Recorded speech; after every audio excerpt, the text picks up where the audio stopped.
दोस्तों स्वागत है आप सभी का हमारे चैनल की एक बिल्कुल ही नई वीडियो के अंदर, जहां पर आज की इस वीडियो के अंदर हम बात करने वाले हैं इस साल की सबसे बड़ी मूवी के बारे में, जिस मूवी का नाम है कल्कि 2898 AD। एंड इस मूवी की स्टार कास्ट की बात की जाए तो इस मूवी के अंदर प्रभास, कमल हसन, दीपिका पादुकोण, अमिताभ बच्चन, दुलकर सलमान, दिशा पटानी और एक्टर ब्रह्मानंदम जैसे कई सारे बड़े बड़े एक्टर्स हैं। और सही मायनों में देखा जाए तो इन सबकी एक्टिंग की वजह से ये मूवी सच में बहुत कमाल की बनी है। हालांकि सिर्फ एक्टिंग ही नहीं बल्कि इस मूवी का स्टोरी प्लॉट, इसकी कहानी, मूवी के एक्शन सीन्स और VFX सब कुछ बहुत कमाल का है। सो इसीलिए आज की इस वीडियो के अंदर हम कल्कि मूवी की बात करने वाले हैं और आप सबके लिए इस पूरी मूवी की स्टोरी को एक्सप्लेन करने वाले हैं, ताकि आप सब भी घर बैठे इस मूवी को एंजॉय कर सकें। तो ये वीडियो काफी कमाल होने वाली है, इसलिए आप सब भी इसे पूरा अंत तक जरूर देखना। और अगर आप में से कोई भी हमारे चैनल को पहली बार देख रहा है तो वो जल्दी से हमारे चैनल को सब्सक्राइब कर लेना। और हाँ, सब्सक्राइब करने के साथ साथ बगल के बेल आइकन को भी ऑल पर सेट कर लेना। और अगर आपको ये वीडियो पसंद आती है तो आप वीडियो को लाइक जरूर करना। और वीडियो को लाइक करने के साथ साथ आप सभी कमेंट्स के अंदर कल्कि जरूर लिखना। अगर आप सभी कमेंट्स के अंदर कल्कि लिखेंगे तो उससे मुझे पता लगेगा कि आपको मूवी बहुत पसंद आई है। सो इसीलिए जल्दी से लाइक और कमेंट करिए। और अगर आपको वीडियो देखने के बाद वीडियो पसंद आती है तो उसे शेयर भी करिए। तो आइए अब हम इन सारी बातों को सेट करते हैं और आज की इस कमाल की वीडियो को स्टार्ट करते हैं।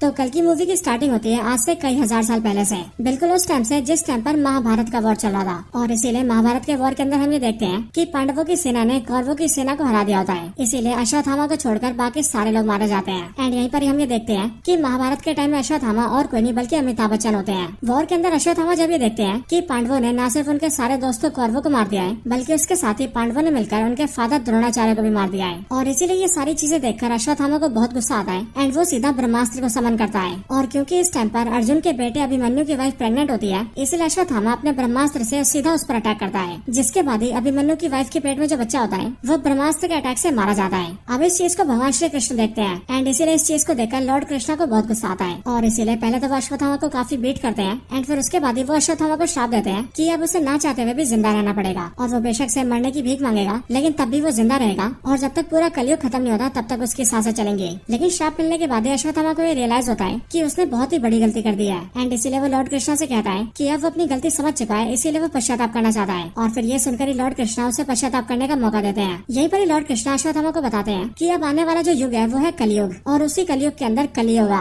जो कि एक बहुत ही पावरफुल डीमन होगा और वो दुनिया को बर्बाद करके रख देगा। लेकिन फिर उसी को मारने के लिए भगवान श्री कृष्ण जन्म लेंगे, वो भी कल्कि अवतार के अंदर। लेकिन हाँ, जब कल्कि अवतार जिस माता के जरिए जन्म ले रहे होंगे, कल्कि उसी माता को जन्म लेने से रोकेगा ताकि कल्कि का जन्म न हो सके। और इसीलिए उसी टाइम पर अश्वत्थामा को उनकी मदद करनी होगी और ये मेक श्योर करना होगा कि कल्कि अवतार का जन्म हो। अब ये सब होने के बाद ही 6000 साल बीत जाते हैं और 6000 साल बीतने के बाद ही कहानी प्रेजेंट में आती है। कहानी के प्रेजेंट टाइम में आने के साथ ही हम ये देखते हैं कि महाभारत वॉर के खत्म होने के साथ ही कलयुग की शुरुआत हो गई थी। और इसीलिए इस कलयुग के अंदर जितने भी लोगों ने जन्म लिया है उन सभी लोगों ने खुद को काफी ज्यादा इवॉल्व किया, वो काफी ज्यादा डेवलप हुए और उन्होंने बहुत ही एडवांस टेक्नोलॉजी भी बना ली। और सिर्फ यही नहीं बल्कि अपने अपने बचाव के लिए उन सब ने काफी पावरफुल और एडवांस वेपन्स भी क्रिएट किए। लेकिन अब क्योंकि कलयुग के इंसानों के अंदर बहुत ज्यादा गुस्सा और नफरत है, इसलिए अपने गुस्से और नफरत के चलते वो सब आपस में लड़ने लगे, जिसके रिजल्ट में उन सबके बीच वॉर छिड़ गई। एंड उन सारी वॉर्स के अंदर उन्होंने न सिर्फ एक दूसरे को मारा बल्कि एक दूसरे को मारने के साथ ही उन्होंने पूरी दुनिया को भी बर्बाद कर दिया। इसीलिए प्रेजेंट टाइम के अंदर हम ये देखते हैं कि अब पूरी दुनिया डिस्ट्रॉय हो चुकी है और इसीलिए पूरी दुनिया के अंदर सिर्फ एक ही ऐसा शहर है जो कि इस टाइम पर जीने लायक है, और उस शहर का नाम है काशी, जो कि इंडिया के अंदर है। इसके साथ ही यहीं पर हम ये भी जानते हैं कि असल में काशी दुनिया का पहला शहर भी है, यानी कि जब मानव सभ्यता बसना शुरू हुई थी तब उस टाइम पर काशी सबसे पहले बसाया गया था। यहाँ पर हमें पता लगता है कि काशी शहर को छोड़कर पूरी दुनिया के अंदर ऐसा कोई भी शहर नहीं है जो कि जीने लायक है, क्योंकि वो सारी जगह बर्बाद हो चुकी है। हालांकि यहाँ पर हम ये भी जानते हैं कि काशी के अलावा एक और ऐसा शहर है जो कि जीने लायक है और उस शहर का नाम है शंबाला। लेकिन हाँ, मूवी के अंदर बहुत ही कम लोग ये जानते हैं कि शंबाला शहर कहाँ पर है। स्पेशली इसके बारे में सिर्फ वही लोग जानते हैं जो कि शंबाला में रहते हैं। अब मैं आप सबको इन रियलिटी बताऊं तो एक्चुअल रियलिटी के अंदर शंबाला नाम का कोई शहर नहीं है। लेकिन हाँ, अगर बुद्धिस्ट रिलीजन की माने तो बुद्धिस्ट लोग ऐसा मानते हैं कि शंबाला नाम का एक शहर एग्जिस्ट करता है और उनकी मान्यताओं के मुताबिक ये शहर हिमालय के अंदर है,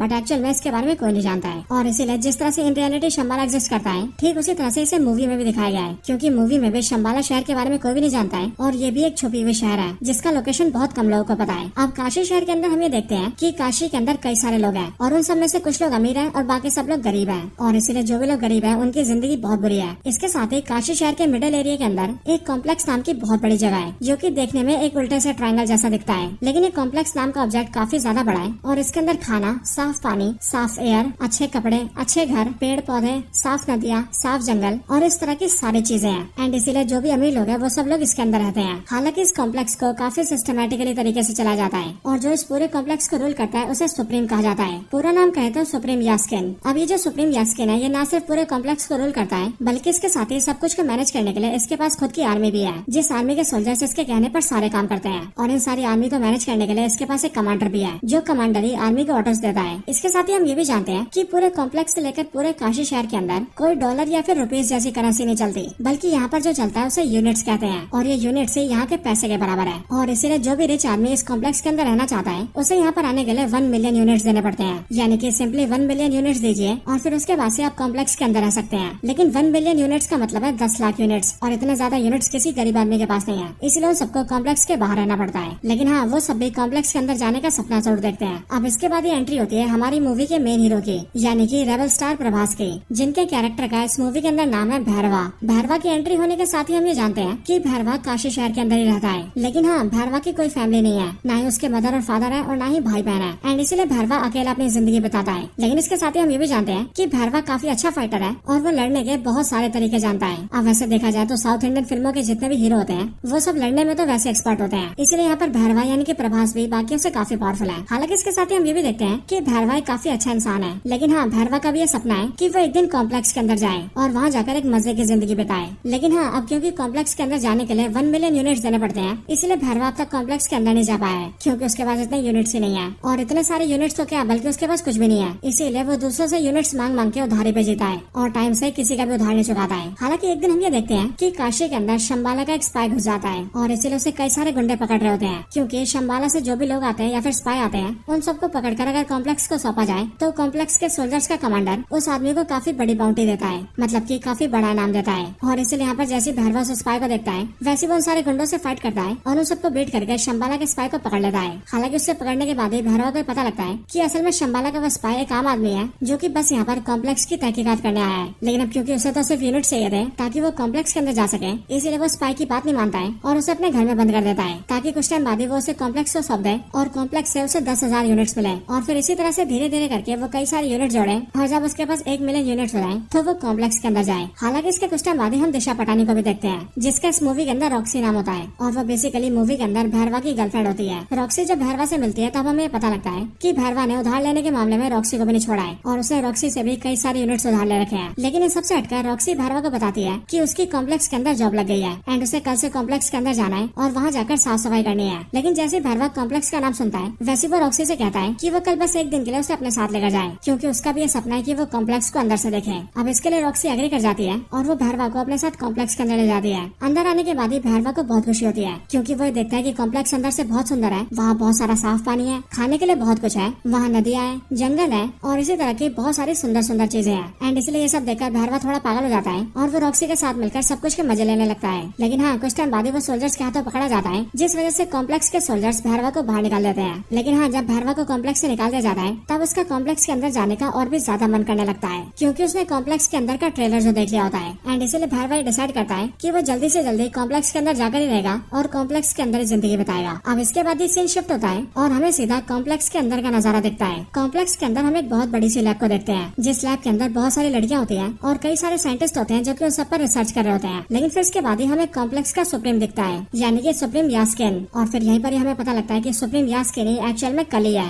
बट यहाँ पर हम ये जानते हैं कि कली यानी कि सुप्रीम यास्किन बहुत ही बुरी हालत में होता है। उसकी बॉडी काफी दुबली पतली और कमजोर सी होती है एंड उसके अंदर पावर्स भी नहीं होती है। हालांकि यहीं पर मैं आप सबको बता दूं कि ये जो सुप्रीम यास्किन होता है यानी कि कली, ये एक्चुअल में एक्टर कमल हसन होते हैं, क्योंकि कमल हसन ने इस मूवी के अंदर सुप्रीम यास्किन की एक्टिंग की है। और वैसे यहाँ पर ज्यादा कंफ्यूजन ना हो उसके लिए हम कली को सुप्रीम यास्किन के नाम से नहीं बल्कि कली के नाम से बुलाएंगे। अब यहाँ पर हम ये देखते हैं कि कली बहुत बुरी हालत में होता है और इसीलिए उसे अपनी पावर्स वापस चाहिए होती है एंड वो खुद को फिर से ठीक करना चाहता है, या फिर यूँ कहें वो खुद को पावरफुल करना चाहता है। इसके साथ ही हम ये भी जानते हैं कि कली एक्चुअल में ह्यूमन से बहुत नफरत करता है, क्योंकि कली का ऐसा मानना है कि ह्यूमंस नेचर को डिस्ट्रॉय कर रहे हैं और इन 6000 सालों में जब से कलयुग चलता आ रहा है तब उन पूरे सालों के अंदर ह्यूमंस ने पूरी दुनिया को बर्बाद करके रख दिया है। इसीलिए ह्यूमन बींग्स को जीने का कोई अधिकार नहीं है एंड इसीलिए वो सारे के सारे ह्यूमंस को खत्म कर देना चाहता है। लेकिन उससे पहले वो खुद को पावरफुल करना चाहता है। लेकिन खुद को ठीक करने के लिए और बहुत ज्यादा पावरफुल बनने के लिए कली को एक सीरम की जरूरत है, जो सीरम एक प्रेग्नेंट वुमेन के पेट से निकल सकता है, यानी कि ऐसे वुमेन के पेट से जिसके पेट के अंदर चाइल्ड हो। और इसके लिए कली ने एक बहुत बड़ी लैब बना रखी है एंड उस लैब में काम करने के लिए उसके पास सारे टॉप साइंटिस्ट हैं और कली के पास जितने भी सोल्जर्स हैं वो उनकी मदद से बहुत सारी लड़कियों को पकड़ के लाता है और उन सबको अपने लैब के अंदर कैद करके रखता है। और फिर उसके बाद ही कली उन सारी लड़कियों के अंदर शेडिंग करता है, जो कि बेसिकली एक साइंटिफिक एक्सपेरिमेंट है जिसके जरिए वो लड़कियों को प्रेग्नेंट करता है। लेकिन यहाँ पर वो नॉर्मली प्रेग्नेंट नहीं करता है, बल्कि वो शेडिंग करने के लिए किसी स्पेशल मेथड का यूज करता है और शेडिंग में कुछ स्पेशल मिलाता भी है, जिसके बाद लड़कियां प्रेग्नेंट होने लगती हैं। हालांकि यहाँ पर हम ये भी देखते हैं कि यहाँ पर जितनी भी लड़कियों के ऊपर शेडिंग की जाती है उनमें से सारी की सारी लड़कियां प्रेग्नेंट नहीं होती है। इसीलिए जो भी प्रेग्नेंट होती है उन सबको अलग जगह रखा जाता है एंड उन्हें रहने के लिए और खाने पीने के लिए सब कुछ बहुत ही बढ़िया दिया जाता है। लेकिन जो भी लड़कियां शेडिंग के बाद भी प्रेग्नेंट नहीं हो पाती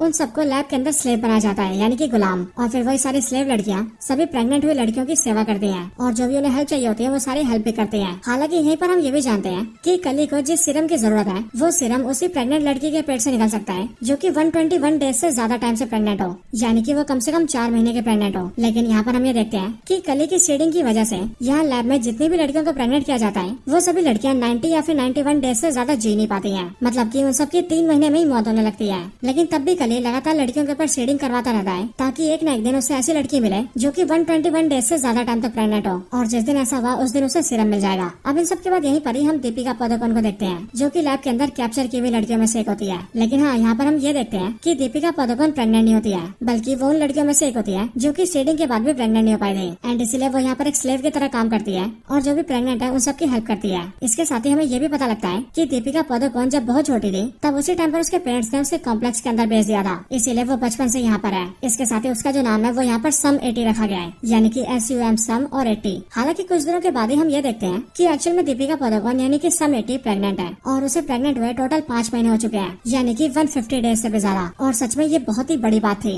लेकिन एक्चुअल में दीपिका ने इस बात को सबसे छुपा कर रखा था और उसने किसी को पता नहीं लगने दिया था कि वो इतने टाइम से प्रेग्नेंट है। हालांकि इसके कुछ टाइम बाद ही हम ये भी देखते हैं कि दीपिका के बहुत टाइम छुपाने के बाद भी इस चीज को एक सोल्जर देख लेता है और इसीलिए वो सीधा कॉम्प्लेक्स के कमांडर को बता देता है कि दीपिका 150 डेज से भी ज्यादा प्रेग्नेंट है। और फिर इसीलिए लैब वाले उसे उठा लेते हैं एंड उसकी बॉडी को एक बड़ी सी मशीन में डाल देते हैं एंड उसके पेट से सीरम को एक्सट्रैक्ट करने की कोशिश करते हैं। लेकिन जब एक्सट्रैक्शन को स्टार्ट किया जाता है तब जैसे ही सिर्फ एक ही बूंद एक्सट्रैक्ट होता है वैसे ही एक बूंद के एक्सट्रैक्ट होने के साथ ही वो मशीन रुक जाती है और फिर उसके बाद पावर सप्लाई कट जाती है, लाइटें धीरे धीरे करके जलने बुझने लगती है एंड आसपास की सारी चीजें हिलने लगती है। और फिर इसी टाइम पर दूसरी तरफ हम ये देखते हैं कि यहाँ से थोड़ी दूरी पर एक टेम्पल होता है और उसी टेम्पल के अंदर अश्वत्थामा होता है जो कि वैसे तो काफी टाइम से मेडिटेशन में होता है, लेकिन अभी अचानक से उसकी आंखें खुलती हैं और वो इस बात को फील करता है कि कल की अवतार जन्म लेने वाले हैं और इसीलिए भगवान उसे संकेत दे रहे हैं कि वो उनके जन्म होने में कोई बाधा न आने दे। एंड फिर इसके लिए अश्वत्थामा वहाँ से निकल जाते हैं और वो उसी वुमेन को ढूंढने लगते हैं जो वुमेन कल की अवतार को जन्म देने वाली है। हालांकि इसी टाइम पर हमें भी ये पता लग जाता है कि असल में जो कल की अवतार को जन्म देने वाली है वो और कोई नहीं बल्कि दीपिका पादुकोण है, यानी कि सम 80। इसके बाद ही हम कॉम्प्लेक्स में देखते हैं जहाँ पर सिर्फ एक बूंद सीरम के निकलने के बाद ही एक्सट्रैक्शन रुक गया था। लेकिन फिर इसके अगले पल ही हम ये देखते हैं कि जिस मशीन के अंदर दीपिका होती है उसी मशीन के अंदर उसकी एक फ्रेंड आ जाती है जो कि दीपिका की तरह ही एक स्लेव थी और वो दीपिका को वहाँ से निकाल लेती है एंड वो एक खुफिया रास्ते से होते हुए काफी नीचे आ जाती है। वहाँ पर आने के बाद ही वो दीपिका को बताती है कि वो असल में शंबाला के एक स्पाई है एंड वो पिछले 2 सालों से कॉम्प्लेक्स के अंदर है और यहाँ आकर वो सारी इन्फॉर्मेशन इकट्ठा कर रही है ताकि वो सब के बारे में शंबाला शहर के अंदर बता सके। नीचे लाने के बाद ही वो दीपिका को गेट के पास ले आती है और वो दीपिका को बताती है कि यहाँ पर एक खुफिया गेट है जहाँ से वो लोग कॉम्प्लेक्स से बाहर निकल सकते हैं। इसके साथ ही वो ये भी बताती है कि उसने अपने कुछ दोस्तों को सिग्नल देकर वहाँ पर बुला लिया है और इसलिए वो चाहती है कि दीपिका वहाँ से निकल जाए, जिसके बाद उसके दोस्त उसे सीधा शंबाला ले जाएंगे और वहाँ पर वो सुरक्षित रहेगी। हालांकि दीपिका उससे ये पूछती है कि वो आखिर ये सब क्यों कर रही है, जिस पर वो दीपिका को बताती है कि असल में शंबाला एक काफी पवित्र शहर है एंड वहाँ पर हम सबका ये मानना है कि एक औरत भगवान को जन्म देगी, यानी कि कल की अवतार को, जिसके बाद ही वो कल की अवतार सारे इंसानों का भला करेंगे और इसी उम्मीद पर हमारा पूरा शंबाला शहर जी रहा है। एंड मुझे ऐसा लगता है कि तुम ही वो औरत हो जो कि भगवान को जन्म देने वाली है, इसीलिए मेरा कर्तव्य है कि मैं तुम्हारी जान बचाऊं। इसके बाद वो दीपिका से कहती है कि वो यहाँ से बाहर निकल जाए और उसके पीछे सोल्जर्स न आए, इसीलिए उन्हें रोकने के लिए वो यहाँ पर रुकेगी। ये सुनकर दीपिका वहाँ से बाहर आ जाती है और बाहर आने के बाद वो देखती है कि उसके सामने शंबाला के 3 और एजेंट्स होते हैं जो कि दीपिका को ले जाने के लिए एक बड़ी सी गाड़ी लेकर आए होते हैं। वो तीनों जल्दी से दीपिका को बिठाते हैं और उसे लेकर वहाँ से निकल जाते हैं और जल्दी से जल्दी शंबाला पहुँचने की कोशिश करते हैं। हालांकि इसके बाद हम कॉम्प्लेक्स में ही देखते हैं कि कमांडर को पता लग जाता है कि सम 80 वहाँ से निकल चुकी है और इसीलिए वो अपने सारे सोल्जर्स को उसके पीछे लगाता है एंड सबसे कहता है कि वो उसे पकड़ कर लेकर आए। इसके साथ ही वो शहर के अंदर भी अनाउंस कर देता है कि जो भी सम 80 को पकड़ कर लाएगा उसे इनाम के तौर पर 5 मिलियन यूनिट्स मिलेंगे। एंड इसलिए यहाँ पर हम ये देखते हैं कि इस वाले ऑफर को भैरवा भी देखता है और इसलिए वो सोचता है कि अगर उसने सम 80 को पकड़ लिया तो उसे 5 मिलियन यूनिट्स मिलेंगे एंड देन उसके बाद वो बड़े आराम से कॉम्प्लेक्स के अंदर जा पाएगा और इसलिए वो भी दीपिका की यानी कि सम 80 की तलाश में निकल जाता है। इधर जो 3 लोग दीपिका को शंबाला लेकर जा रहे थे हम उनके बारे में भी जानते हैं एंड यहाँ पर हमें पता लगता है कि इनके नाम वीरान और कायरा होते हैं एंड इन दोनों के साथ इनका एक और साथी होता है। और यहाँ पर हम ये भी देखते हैं कि यहाँ पर कायरा दीपिका से उसका नाम पूछती है, जिस पर वो उसे बताती है कि उसका नाम सम 80 है, पर फिर वो दीपिका से कहती है कि उसे उसका नाम सम 80 नहीं रखना चाहिए बल्कि इससे इससे बढ़िया उसे उसका नाम सुमति रखना चाहिए। और फिर यहीं से हम ये देखते हैं कि दीपिका अपना नाम समिति नहीं बल्कि सुमति रख लेती है। हालांकि इसके कुछ टाइम बाद हम ये देखते हैं कि कॉम्प्लेक्स के सोल्जर इन्हें ढूंढ लेते हैं और इसीलिए वो लोग इन पर अटैक कर देते हैं और सुमति को वहाँ से ले जाने की कोशिश करते हैं। पर फिर उसी टाइम पर यहाँ पर एंट्री होती है अश्वत्थामा की, यानी कि अमिताभ बच्चन की, जो कि यहाँ पर जैसे आते हैं वैसे वो सारे सोल्जर्स को बीट कर देते हैं और इन सबको पेल पाल के वो सुमति को बचा लेते हैं। एंड वो सुमति से ये भी कहते हैं कि अब से वही उसकी हिफाजत करेंगे क्योंकि वो बहुत ही जल्दी भगवान को जन्म देने वाली है। हालांकि इसके कुछ टाइम बाद हम ये देखते हैं कि वहाँ पर भैरवा भी आ जाता है जिसने की सुमति को ढूंढ लिया होता है और इसीलिए यहाँ पर आने के बाद वो सुमति को ले जाने की कोशिश करता है, जिस वजह से भैरवा और अश्वत्थामा दोनों के बीच फाइट होती है। एंड इसी फाइट में अश्वत्थामा भैरवा को पटक देता है और उसे बुरी तरह से हरा देता है, जिसके बाद वो सब लोग सुमति को लेकर सीधा शंबाला निकल जाते हैं। इधर दूसरी साइड जैसे कमांडर को पता लगता है कि सोल्जर्स को सुमति मिली थी, वैसे वो अपने कई और सोल्जर्स के साथ मिलकर सीधा उसी जगह पर आ जाता है जहाँ पर भैरवा और अश्वत्थामा की फाइट हुई थी। लेकिन वहाँ पर आने के बाद ही वो देखता है कि वहाँ पर उसके सारे सोल्जर्स की लाशें पड़ी हैं। इसके साथ ही वहाँ पर भैरवा भी पड़ा हुआ है जो कि अश्वत्थामा से फाइट हार गया था। यहाँ पर कमांडर भैरवा को अरेस्ट करने का ऑर्डर देता है, इसीलिए सोल्जर्स भैरवा को अरेस्ट कर लेते हैं। लेकिन अरेस्ट होने के बाद ही भैरवा कमांडर से कहता है कि जब वो लोग सुमति को यहाँ से लेकर जा रहे थे तब उसने ये सुना था कि वो लोग शंबाला जा रहे हैं और कोई भी नहीं जानता कि शंबाला कहाँ पर है, लेकिन वो अकेला ऐसा इंसान है जो कि शंबाला जा सकता है। इसीलिए अगर कमांडर उसे सिर्फ एक मौका देंगे तो वो उनके लिए सुमति को ले आएगा। ये सुनकर कमांडर एग्री कर जाते हैं और वो भैरवा को एक मौका देते हैं और वो उससे कहते हैं कि अगर वो सुमति को शंबाला से लेकर आ गया तो फिर उसके बाद वो खुद ही उसे कॉम्प्लेक्स के अंदर एंट्री देंगे एंड फिर उसके बाद से वो कॉम्प्लेक्स के अंदर बड़े आराम से रह पाएगा। अब इसके बाद ही भैरवा सीधा अपने घर आता है और घर आकर शंबाला के उस स्पाई को आजाद कर देता है जिसे उसने आज से काफी टाइम पहले पकड़ा था। हालांकि इसे आजाद करने के बाद ही भैरवा से ट्रैप में फंसाता है क्योंकि भैरवा उससे कहता है कि अब कॉम्प्लेक्स वाले उसे कभी भी कॉम्प्लेक्स के अंदर एंट्री नहीं देंगे और इसीलिए उसे किसी को पकड़ने का कोई फायदा नहीं है एंड इसीलिए वो उसे इस टाइम पर आजाद कर रहा है। पर यह बात सुनकर शंबाला का जो स्पाई होता है वो भैरवा से कहता है कि उसे कॉम्प्लेक्स के अंदर जाने की ज्यादा सोचनी भी नहीं चाहिए, बल्कि इसकी वजह उसे उसके साथ शंबाला जाना चाहिए जो कि वैसे ही काफी सुंदर शहर है और वहाँ पर उनके साथ जाकर उसे अच्छाई का साथ देना चाहिए क्योंकि कॉम्प्लेक्स वाले बहुत ही बुरे इंसान है। ये सुनकर भैरवा एग्री कर जाता है क्योंकि एक्चुअल में ये उसके प्लान का हिस्सा होता है और फिर वो शंबाला के स्पाई के साथ सीधा शंबाला जाता है एंड शंबाला के अंदर आते ही वो शंबाला के स्पाई को यानी कि अपने साथी को बेहोश कर देता है और फिर वो उसे धोखा देकर सीधा सुमति के पास जाता है और वो सीधा अश्वत्थामा का रूप ले लेता है और अश्वत्थामा के रूप में आकर वो सुमति को अपने साथ ले जाने लगता है। लेकिन बाहर आते उसे अश्वत्थामा घेर लेता है, जिसके बाद ही भैरवा और अश्वत्थामा के बीच एक और फाइट होती है। लेकिन अब क्योंकि भैरवा इस बार तैयारी करके आता है इसलिए वो अश्वत्थामा को काफी अच्छी टक्कर देता है। लेकिन इन दोनों के फाइट के दौरान ही हम ये देखते हैं कि शंबाला के पास कॉम्प्लेक्स का कमांडर अपने बहुत सारे सोल्जर्स के साथ आ जाता है और वो सीधा शंबाला पर अटैक करके अंदर घुस जाता है, जिसके बाद शंबाला के सारे सोल्जर्स इकट्ठा होते हैं और फिर शंबाला के सोल्जर्स और कॉम्प्लेक्स के सोल्जर्स दोनों के बीच फाइट होती है। और यहाँ पर हम एक बहुत ही बड़ी वॉर को देखते हैं। लेकिन इस वॉर के अंदर कमांडर अपने सोल्जर्स के साथ मिलकर शंबाला के सारे सोल्जर्स को बहुत बुरी तरह से मारा होता है। इस टाइम पर ही हमें ये भी पता लगता है कि असल में अश्वत्थामा के हाथ में जो हथियार है वो एक्चुअल में उसका नहीं बल्कि कर्ण का हथियार है एंड इसलिए यहाँ पर अश्वत्थामा के हाथ का जो हथियार होता है वो अचानक से गिरकर सीधा भैरवा के हाथ में आ जाता है। लेकिन जैसे वो भैरवा के हाथ में आता है वैसे वो हथियार चमकने लगता है और भैरवा की पावर्स भी बहुत ज्यादा बढ़ जाती है। और फिर सीधा यहाँ पर फ्लैशबैक आता है और फ्लैशबैक के जरिए हमें जानते हैं कि असल में भैरवा ही महाभारत के टाइम का अर्जुन है और यहाँ पर उसकी अर्जुन वाली असली पावर्स जाग चुकी है। और फिर इसके लिए भैरवा कुछ टाइम के लिए अर्जुन बन जाता है और वो सीधा कमांडर के सारे सोल्जर से लड़ने लगता है एंड फिर वो सारे सोल्जर्स को मार देता है और एंड में वो कमांडर को भी मार देता है और फिर इस तरह से वो सुमति को बचा लेता है। लेकिन फिर जैसे वो अपना हथियार छोड़ता है वैसे हम ये देखते हैं कि वो एक बार फिर से भैरवा बन जाता है, यानी कि वही भैरवा जिसे कॉम्प्लेक्स के अंदर जाना है। और इसीलिए होश आते वो सीधा सुमति को उठाता है और उसे लेकर अपनी गाड़ी में बैठ जाता है और वहाँ से सीधा अपनी गाड़ी को फ्लाई करता है और शंबाला से निकल जाता है। इस टाइम पर अश्वत्थामा से रोकने की कोशिश करता है लेकिन वो भी भैरवा को रोकने में फेल हो जाता है और भैरवा सुमति को लेकर अपने साथ निकल जाता है। अब इसके बाद ही हमें सीधा कॉम्प्लेक्स का सीन दिखाया जाता है जहाँ पर हम कली को देखते हैं। अब आपको याद हो तो जिस टाइम पर सुमति का एक्सट्रैक्शन चल रहा था उस टाइम पर मशीन के बंद होने तक वहाँ पर एक बूंद सीरम को निकाल लिया गया था एंड इसलिए यहाँ पर हम ये देखते हैं कि उसी एक बूंद सीरम को सीधा कली के हाथ में दिया जाता है और फिर कली जैसे उसे लेता है वैसे सीरम के उस एक बूंद को वो अपनी बॉडी में डाल लेता है और जैसे वो एक बूंद सीरम कली की बॉडी में जाता है वैसे हम ये देखते हैं कि कली की दुबली पतली और कमजोर सी बॉडी बहुत ही पावरफुल और मस्कुलर हो जाती है और वो बहुत ज्यादा शक्तिशाली हो जाता है। और फिर इसके बाद कली डिसाइड करता है कि अब उसे बाकी का पूरा सीरम चाहिए और इसके लिए वो खुद ही सुमति को ढूंढेगा और उसके अंदर से सारा सीरम निकाल लेगा। और जब ऐसा होगा तब कली इतना ज्यादा पावरफुल हो जाएगा कि तब उसे रोकने वाला कोई भी नहीं होगा, यहाँ तक कि भगवान भी नहीं। हालांकि दोस्तों यहीं पर ये मूवी एंड हो जाती है और इसीलिए जब इस मूवी का नेक्स्ट पार्ट आएगा तभी हमें पता लगेगा कि इसकी आगे की स्टोरी में क्या होने वाला है। लेकिन हाँ दोस्तों तब तक के लिए इसकी स्टोरी यहीं पर एंड होती है।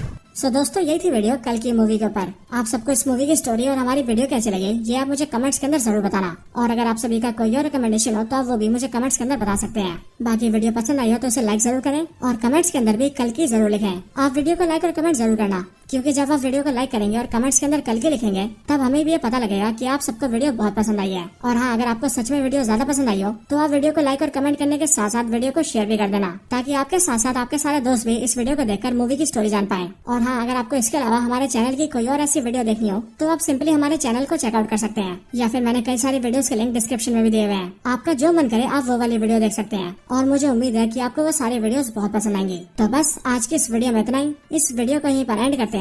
मैं मिलता हूँ आपसे ऐसे किसी और बेहतरीन वीडियो में, तब तक के लिए गुड बाय।